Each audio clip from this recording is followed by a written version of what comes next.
Pagod. Yung isa, okay yung base. Yung isa, masyadong madaming tubig. Pero nagustuhan ko na siya. Kasi walang interesting ng shape. Like, throw ulit ako ng another one. Another one.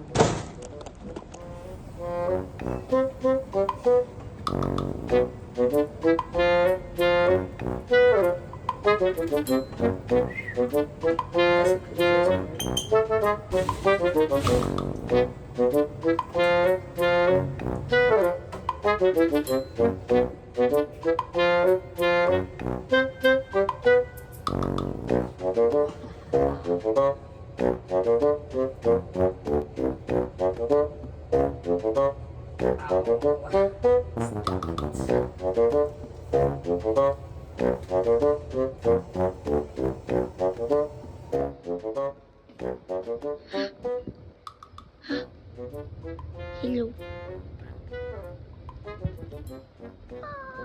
Let go of my hand. No, don't leave me. Don't leave me.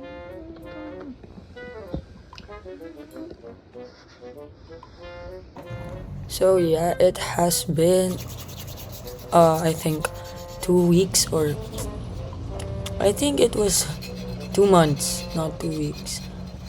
Before I liha. What's liha in English? I don't know. Bago ko i-scratch? Whatever.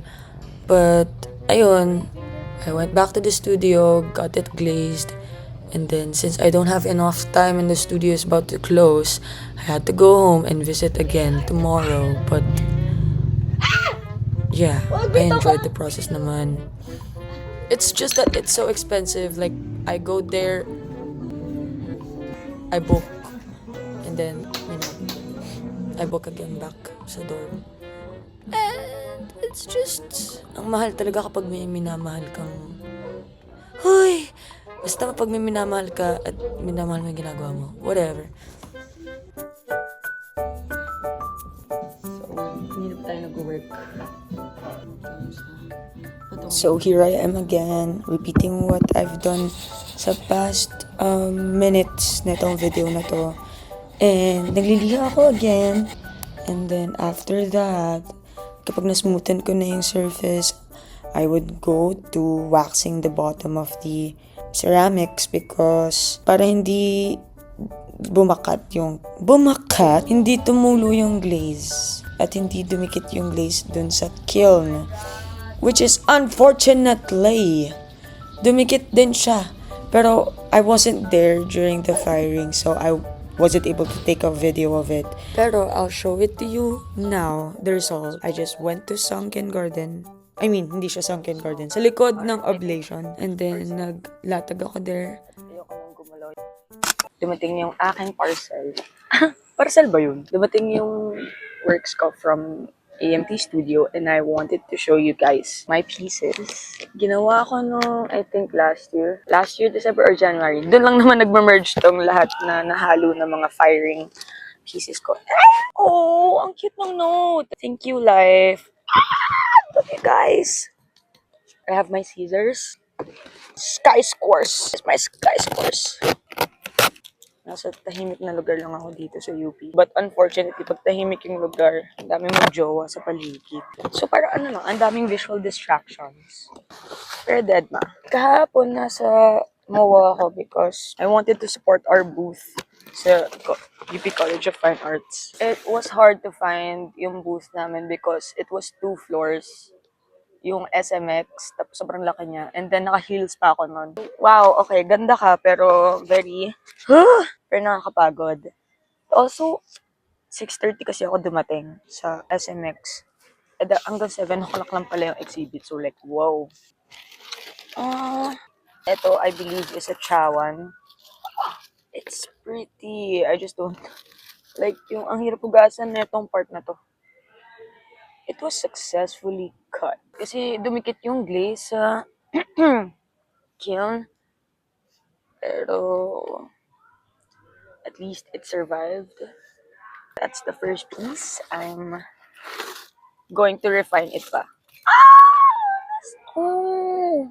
Ito, I think December ko to ginawa. Or November. Mas na-fire siya mga December siguro. Limestone, I think. Or transparent.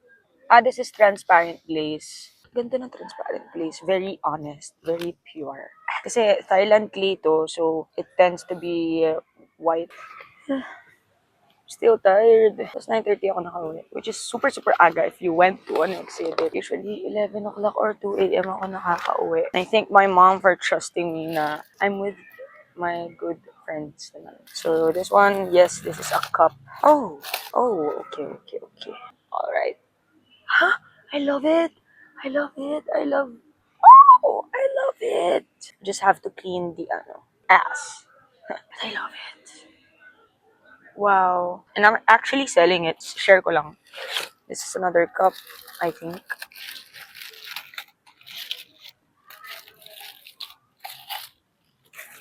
It's smaller. This is a volcanic glaze, something. Volcanic eruption. Just kidding. This is limestone and this is volcano burst. I don't know. So nakikita nyo, same sila ng glaze but hindi sila same ng sizes. Kasi hindi ako nag-compute. For the tensiometer ako. Pero nung magkatabis naman sila, medyo magka-size naman sila. Yes, magka-size sila, pero siguro yung shrinkage nito, baka mas marami siyang water inside of it. Oh, this is the yung... Ang ganda nung ng chawan. Oh my... Ang ganda! Ang ganda! My heart melts. Oh my... Ito yung lilinisin. Bugbog to eh. Ito yung chawan na lilinisin. It's very expressive. I love it. Life 2026. Parang kaya ko naman tong linisin. Bugbog lang. Pero ang ganda niya. Dalawa talaga yung ginawa kong chawan for like, baka magkamali ganun. Pero yung hindi ko ina-expect na magiging maganda yung outcome, is siya pa yung na-save. As ito yung ina-expect ko na parang I was a bit more careful sa water. Hindi ko siya binuhos-buhos ng water. And then careful ako sa pag-glaze. Is siya yung mas nadamay. I mean, siya yung unfortunately hindi sila bati ng fire. Try ko pa rin gawa ng paraan. Lord help me please. And this one. What's this? Oh! See that? So this is limestone and then volcanic din. Same sila ng glazes. Difference is, my hand is printed in this. Ano kasi to? Ito yung lalagyan na ng chopsticks if you eat. I like it. Somehow, I just wished hindi ko na nilagyan ng volcanic kasi it's already good. With it na kasi I added another element of design to it, which is my hand. And sobra na siya, I think. It has the signature of my handprint on it. Ay, may signature din pala ako. Which is not really my signature, pero I just marked it, Life 2026. Okay, last one na lang. Which is a mug din, kasi tatlo yung ginawa ko na ganito. So, ito na siya, yung isa. Ito na sila.